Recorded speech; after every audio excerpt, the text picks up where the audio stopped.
everybody, I hope you're going well. Today I'm just going to show you a game that I played against the FIDE Master on Elite Chess. So the name of this FIDE Master is Rage Hunter, you can go check out the game. And actually I will just show you how to win against FIDE Master or against Masters pretty easily, because you will see it's not quite so tough. So in every case, let's just start. I play with the white pieces. We already met one time and I have lost on time. So it's pretty sad, but it's okay. So I played knight f3, knight f6, g3, g6, b3 in order to play bishop b2 after bishop g7, and then if he's moving the knight, I will just trade on g7. Castles bishop g2, d5, c4. The idea of c4 is that if you're taking, I will just take back, and then you have traded a central pawn for a side pawn, and that is not good. So my opponent played c5, so after c5 I will just take on d4, and after queen takes, for example, I will just play knight c3 and attack the queen, and on knight takes I will just trade up the bishop pair and castle. And now we can actually see that through this opening I managed to exchange the strong bishop from my opponent, and I have traded a side pawn for a central pawn. So it does actually mean that during the end game I'm just going to be actually a lot better as my opponent. He played knight c6, and then I already took the center by playing d4. So the idea of d4 is pretty simple. I will just trade up my central pawn, but for developing my queen, and then actually just centralize my queen, and using the fact that the black is on the black square. cd, knight takes, queen takes, and knight f6. So in this position, trading the queens would be a pretty huge mistake, because he would just take back with the rook, and I didn't really achieve so much, and playing knight c3 won't be possible because of rook d2. So actually I played a move that the engine does not like, but it's actually always a good move. It's queen b2. The idea of queen b2 is that I'm just keeping this pin alive, and I will just play knight c3, then rook d1, rook c1, and just playing on this side of the board with the bishop, the knight, and the queen. And see, this is quite easy to understand. My opponent played queen b6, and queen b6 is for me already, I don't want to say a bad move, because it's actually a normal move, but it does actually mean that my opponent doesn't have any plan. For example, a better move could have been bishop f5, because you see, in every case I will play rook d1, and then you will just go there, but you see, I'm not sure that after bishop f5 I will play rook d1. So queen b6, knight c3, and you see, because he has played queen b6 first, I'm not forced to play rook d1. So bishop e6, bishop e4, knight e4. The idea is pretty easy and pretty simple. I just want to trade, and if he's doing a mistake, for example this move, I will just trade on f6. If he's taking there, I'm just winning the queen on check.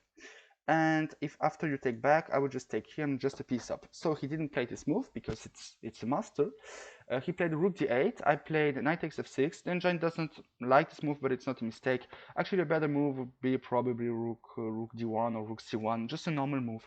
But you see, I already know this position because I have already played this position probably 2 times in my life. So I just know that playing knight f6 is more complicated for the black camp just because of the passed pawns. And I just moved the pawn a bit too early. In this position, it is quite difficult to find a plan for the black pieces, because if you play this move, for example, I will just go there, and the position it is actually the same position, but with a rook in the center, and you have to find a plan. And finding a plan does actually mean finding a sort of psychology to keep during the game. He played a5, and it's actually the only plan, because if he's not doing that, I would just develop my rooks and everything will be fine. But after a5, he's playing on the fact that my queen is not protected on b2. So I played e3 in order to prepare something like this without getting traded and having some problems here. I played e3, a5, and I just calculated this everything. I play rook ab1. The idea is pretty easy. The idea is that after you trade everything on b3, even though you win the pawn after trading there, I would just take back there, and the bishop endgame is going to be very difficult for black. I won't say that it's losing, but it's pretty easy to understand that it's not going to be a good game. He took on b3. I guess a better move was probably a3, because after I move back, he would just take more space as I can actually. So probably queen c3 would be a best move, but after rook c8, a bit complicated. So okay, he took on b3, I took back, he took on d1, and he played rook c8. If you're trading there with the queen, for example, I would just take, bishop takes this, And now a small trap, after he goes there, I'm not taking on b7 because of rook there check, this and this, I'm just losing. So I have to play rook c1 and not rook b2 because of the same problem. So I have to play rook c1, attacking the bishop. If you're defending, I will just trade this and this, I'm winning the piece. So you have to move back the bishop, then I'm just taking back this, or probably this is even better. And the position, I would just play this move and coming further with my king. And the fact that these pawns are doubled is a good reason for me to push a bit the position. So then I will probably say it is equal, because it is actually equal. But you see, I can push forward and he cannot. So but he didn't play this. He took on d1 and he played rook c8. The idea is to play the same position as before, but with already the rook on c8. So I played h4. The idea is that I'm okay to play the same position because I'm just okay with that. Because a small difference is if you're taking right there, just a small advice, if you're taking this, I'm just playing rook b1 and winning. And there is no trick with rook c1 because actually I can just... No, I can't. Wait. Actually, there is this trick. Right, I cannot take. Yeah, exactly. I cannot take because of this. And after I take there, he's just taking there. I'm just losing. So, yeah, it is what it is. But okay, my opponent, I played rook c8 and I played h4 in order to create some space for my king, and I'm okay with that. He played h5 and I decided to play b4. The idea of b4 is that my queen is controlling every possible entry square for the black rook. So now I just want to use my rook and probably move this rook on d4, on d6. Rook c5, rook there, we traded, and now we have this kind of endgame. So this is a pretty interesting endgame because of one idea.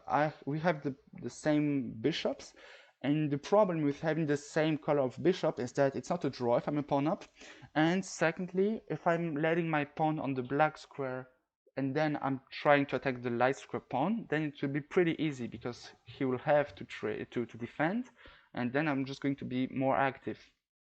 So queen d7, queen d4, and here I decided to play e4. e4 is a pretty interesting move. The idea is that you can put me in check, but after king h2, I don't have any problems anymore because the bishop is controlling the light squares, the queen is controlling f2, so my queen is perfectly centralized. He played b6, I played king h2, and then he played bishop g4. Yeah, I'm pretty happy with the move that I played. I played bishop h3. The idea of bishop h3 is that after he goes there, I will just go back here, and he will have to go there in order not to lose the bishop, and then his pawns are just so doubled. It's just a nightmare. Probably the engine is going to hold a draw, but it's not easy to play. So he took and offered me a draw. I didn't accept. I took back. Queen c6, and you see the fact that the pawn is on e4 is just giving me more space with the king. So now I just have to be I have to stay pretty precise, because if I'm playing e5, I'm just getting mated. So I play king h2 in order to play e5, king f6, and here I played queen e3. The idea of queen e3 is that I will just attack on the black squares and probably pushing a5 after all this move. King e7, I played e5, he took on fe, I took back with the queen, and here I was like, okay, my opponent defended perfectly. I don't think that I'm going to create more problems. But here he started to play some real moves. He played king d7, so this is quite normal, queen d4, and queen on d6. The idea of queen d6 is that after I'm trading, I'm just losing because he's ready to pick up all the pawns, so I cannot trade. Queen e4, queen c6, and here this is a bit strange because I'm just winning a pawn. Like I play check, and after he goes there, I'm just winning a pawn. Like for example, after this move, yeah, he can go on b7, this, and this is not quite easy because he's having some checks, and I do not have some checks. And even though I'm a pawn up, this pawn is well too weak. So, but he decided to play queen d6 for playing the same position, but without the pawn and with the king with more problems. I took on c7, he went there, okay, check, this is the same check as this one. The idea is that I will just find a way to trade everything. Here I took on g6. Actually, I do not understand why he played this move. Probably he was like, yeah, we will just trade and then he will be winning. But okay, humanly we can understand why he gave up all these pawns. It is just because he wanted to play with this passed pawn and he thought this pawn is more stronger, but it's not. Queen g6, king b5, I took and took. And here the how can I say it? The way to convert the position is pretty simple. I have to control the pawn square with my queen, for example the h pawn, because it is the most advanced pawn, and at the same time the black king has to stay for the pawn and not behind, because if it's for the pawn will have more problems by going forward. So I played queen there with the idea of playing some checks and starting to push all my pawns. b5, h4, queen h7. Here it is pretty interesting because I can already put in check and push this pawn, but you see it's going to be more difficult if he's pushing his pawns. So I decided to put this check in order not to let him go here.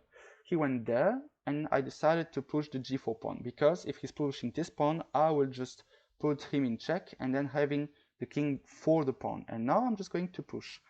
I want him to trade, because after he trades, the fact that the king is there is not letting him enough time. For example, this, I'm in time to pick up the queen or the pawn.